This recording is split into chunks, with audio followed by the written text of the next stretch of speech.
So let's all take a step back and be real for a second. Life can suck. It comes in all shapes and forms. Life can be really great for a moment and then just smack you in the gut with a big old pile of the sad sacks. Everyone gets this in life, and it can result from various things like someone dropping their favourite ice cream or your parents telling you that they're getting divorced on Christmas Eve. I'll leave that for you to decide if that's true or not. And while stuff does suck, some people will look to various ways of cheering themselves up. Some will talk to a friend, while others might try and convert it into something more creative, which is something I've actually tried once before, and funnily enough, the channel is still going to this day. So that's a fun little bit of Cracker Bowl trivia for you. But this wasn't my only way to deal with feeling stressed out, upset, or just being in a mellow mood. My main method to cheer myself up throughout my childhood and the more recent years of my life is just playing video games. I've always experienced games as a way to escape reality, and it's nice to just boot up a copy of one of my favourite games and zone out from what's going on around me, and pretty much just relax while letting my imagination run wild. And yeah, this does sound silly and the entire video is pretty bizarre, but you'd be surprised how much these have helped me over the years. But I'm not here to claim that these games helped me through a tough point in my life, although one of these games actually did. But today, I thought why not share 5 games with you that personally have cheered me up no matter what mood I'm in. And while I don't feel like it's needed to be said this time round, keep in mind, these choices are my choices. Everyone's going to have their own 5 choices in this subject, obviously, and while I'd love to hear why my opinions are wrong or ridiculous or why this video is just completely stupid, at least listen to what I have to say first. Oh, and for God's sake, I'm not telling you to go get help. I'm just a twat on the internet, I'm not a fucking psychiatrist.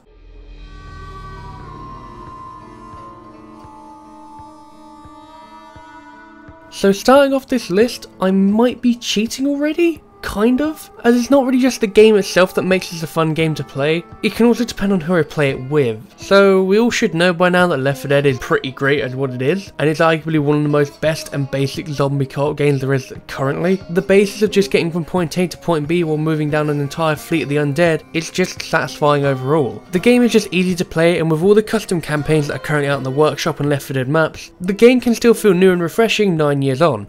Which is an achievement on its own level, but that's not why I'm here praising it today. Okay, well actually I kind of am. Left 4 Dead is a common game in my friends group, and this is one of the reasons we keep playing it. It's just an easy game for us to set up and fuck about with. If you want a prime example of this, when I first met Square Eyed Jack, we ended up speaking on Skype for a couple of hours, and before you say I'm a twat for using Skype, that was him, not me. I did end up converting into Discord, but it took a while. We were trying to find common ground and see what kind of games we were both into, and also what kind of video we could make together, this being at the time when I was still a payday content creator instead of what I do now. So we figured we'd both enjoy a game of Left 4 Dead. So we booted that up, and the friendship kind of just formed from there. It was basically just us ripping into each other for like a couple of hours, but it was still fun nonetheless, and it's stuff I can't really repeat on here because I'd probably get banned off YouTube. Like I was saying, this was something we were looking to work on together, so this actually spawned 3 videos on his channel while there's 2 on mine. We managed to find some custom Crash Bandicoot maps, and we had a hell of a ride going through both of them. We were basically just insulting each other while talking about how great Crash was as a franchise, and honestly it was one of my favourite memories I've had with him, and I'm glad I call him a best friend at this point because he's a really cool dude,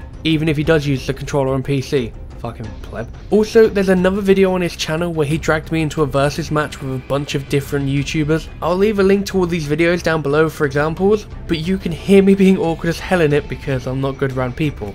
It's great. Look at my fucking ping, it's 355 ping.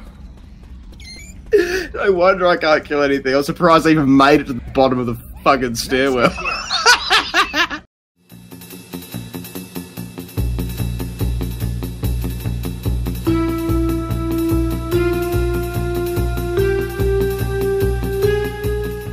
Have you ever been watching a TV show that you get so invested into the program you start to imagine what it would be like to be in the show? Like, imagine running inside the Doctor while being shot at by Daleks, or being friends with the Grim Reaper. No?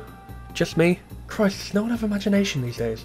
Well, Gex is pretty much like that. Well, it kind of is. Gex sees you going from TV genre to TV genre in some rather fun and creative zones. I've rarely seen this game to the end. I think I've ended up beating it a couple of times, but whenever I boot this game up and start playing through the first couple of levels, that's just enough to get me going. It's such a strange concept for a game, a gecko going into the TV world and playing a bunch of structured levels around TV shows. While it was never one of the more groundbreaking platformers of its time, Gex has such a strange theme to it, and at the time, it just grabbed me straight in. When I was younger, there was a time where I would just just do what Gex did and spend all my day watching TV. If I wasn't playing a game, it was probably either watching repeats of one of my favourite cartoons. Stuff like Ed, Edd and Eddy, Foster's Home for Imaginary Friends, or the Grim Adventures of Billy and Mandy come to mind really quickly. So I see that it's rather fitting that Gex hits home for me in various places. I think out of all of the games though that came out for Gex, the second game in the series, Gex 3D, hits the spot for me just right. I've never really played the first game, and while the third game does have a more unique sense of level design because each level is different, there's something about reusing the themes in Gex 3D which just works more for me. I just think overall Gex 3D was a perfect blend of fun imagery, fun little quirks, and from how the voice actor represents the levels in it, it just holds some really good memories for me which I can still relive to this day. Also, in the UK, he was voiced by Leslie Phillips, and honestly, what more do you need? If you want a little fun fact, he used to be the voice of the Iams cat advert. I'm more than just a cat. I am an Iams cat. It's not really important, I just find it funny.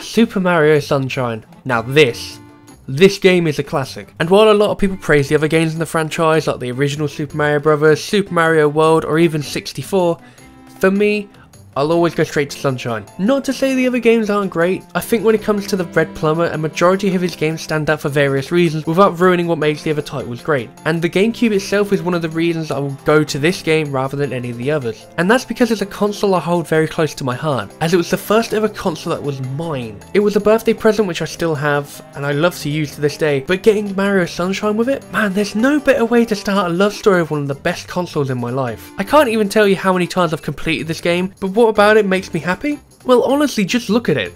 It's colourful, bright levels, superb design with each area feeling completely unique and memorable, and also it's got one of the most upbeat and memorable tracks from my childhood. I never really understood why some people would overlook Sunshine when looking back at the Mario series. Sunshine feels unique in so many different ways, and it stands out amongst the rest for all the right reasons. And hey, if you ever get the chance to play this game, then by all means I suggest you go for it. You'll have an amazing experience, even if the controls are a pain in the ass.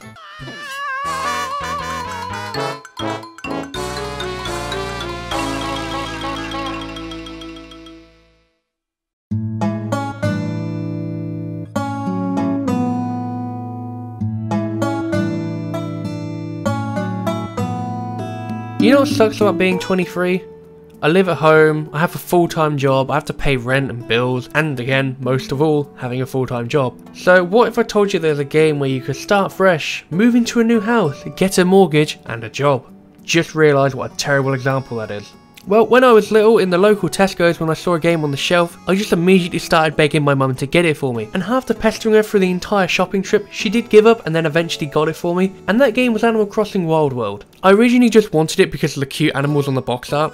I mean, seriously, this box art is bloody adorable. And I originally had no idea what to expect from this game, I knew nothing about it. But little did I know that I'd already spent the last few hours of my life playing it, finding a new home, meeting the locals, and helping out the local store to pay off my new bill. Animal Crossing in general is just a beautiful game to pick up and play, but my problem here is that whenever I do that, I get very invested into it. I would always try and get the most fish to build up the aquarium as I love the sea life in this game, and I'd spend hours upon hours trying to catch them all, like Ash from Pokemon, but with fish. Yeah, it's not really a great title, is it? Fishermon. I remember years ago on the Wii version, I spent almost an entire year catching all of the fish from each season to season, mainly because I didn't know I could just change the clock on the Wii, so I kind of spent every day looking for them. But this was just so I could spend more of my time sitting in the aquarium just watching them swim about. You see, at the time I didn't really have much of a social life, and to this day I still don't. I'm not really massive on going out and partying as such, I just enjoy the simple things, and I was always sad that I could never experience this kind of thing with my friends. That was until I got a 2DS, and I helped my brother out with an art for a book a few years ago, because his payment for me making what I consider a really terrible book cover was a copy of Animal Crossing New Leaf, as he actually knew that I loved the games, and finally having a decent internet and I managed to convince my best friend to get the game, we would just spend days visiting each other's towns, fishing, catching bugs, and overall just kind of relaxing in this virtual world. Animal Crossing is a game that can just whisk you away from the real world, and I'm dead excited for that Switch release. Since day one, I've wanted Animal Crossing to come to the Switch, and next year my dream will thankfully come true. But there is one more game that means much more to me, but before I reveal said game, I think it's time for some honourable mentions.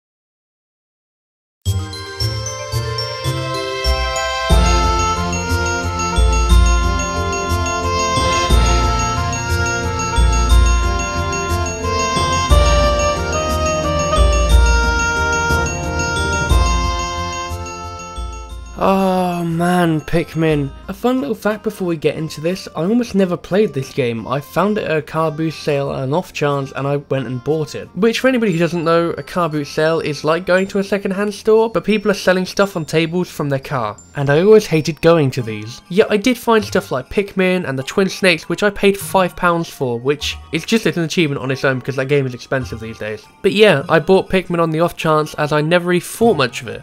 But I saw it for cheap, and so I went, oh, what the hell, and oh my god, Pikmin is such a fun game that it hurts. It's a kind of strategy game with puzzle elements, while letting you take control of yourself rather than hovering over stuff like in Civilization. The premise of Pikmin is that you're trying to get back home with a certain time limit, I think about roughly 30 days, but that's mainly for the first game. The game that means the world to me in this list is actually Pikmin 2. And there's a story to why. A few years ago I hit a fairly low point in my time. I'd rather leave the details out, but to put it lightly, I'd just gotten out of a rather awful relationship that lasted for about a year. Due to what had happened though, I kind of just shut off from the world. I ended up refusing to leave the house, and by the end of it I ended up getting overweight, which if you've seen me on Twitter, I'm still a rather chunky boy. And yeah, pretty much overall I was just miserable. I wouldn't talk to anyone, I spent most of my days comfort eating and staying in my bedroom, and on several occasions my family did try to give me some help and get me to talk about what had happened, but I refused. I tend to shut people out, and I do this for a few reasons, but I don't really want to get into that. There's another part of this story. So during that time my mum used to use a website which would give you points for taking surveys and other stuff. Yeah, there was actually a time when these sites weren't scams, and she'd been doing this for so long that she had enough points to get both me and my brother something. I can't remember what she got my brother exactly, but what she got for me was a copy of Pikmin 2 for the Wii. Now I don't think she knows how much that game meant to me, but at the time Pikmin 2 went from a game I'd play on occasions to a game I'd just play religiously. I'd spent so much time in my living room at this point, so if the goal was to drag me out of my bedroom and into a room where my family could talk to me, then well done mum, you kind of got me out of a hole I dug myself into. God, looking back at it, I spent so many hours on this game. Like a ridiculous amount of my time was focused on this game. I came home from school, went to Pikmin 2. If it was the weekend, Pikmin 2. I managed to beat the main story within a couple of weeks, and I just got hooked from the get-go. And I just kept playing it after the post-game just because it was a fun and beautiful game to play. Like I said before, Pikmin is just an overall charming game, and there's so much which is pleasing to the eye. Pikmin 2, however, just takes what you have from the first one and makes it better. You get a second playable character having another layer into how the game plays, and there's areas you'll visit on the planet which get expanded into more places, like when you go underground into some chasms. Honestly, going back to these games, I'd actually love to sit down and play through all three of these and review them for the channel, but you might have noticed that I'm actually using gameplay from another Pikmin game, and there's none of Pikmin 2 here, like, at all. Well, there's a reason for that. A few years ago, a no longer friend of mine took my copy of Pikmin 2, which for this being my #1 choice, really breaks my heart, as there's been so many times where I'd love to just go and play this on my Wii or my GameCube, if I actually owned the GameCube version that is, and hopefully maybe someday I will. But sadly, it is a fairly pricey game, and just like the GameCube version, it's kind of rare, which is a shame because that means not many people really played Pikmin 2, as it is just a fantastic game. Someday I will get it again, so expect Pikmin as a series on this channel at some point. I just don't know when. And on that really sad bumming note, thank you all so much for watching. I'm genuinely curious what games you would play to cheer yourself up. If you want to leave them in the comments below, let me know. And as always, have a good week. Goodbye.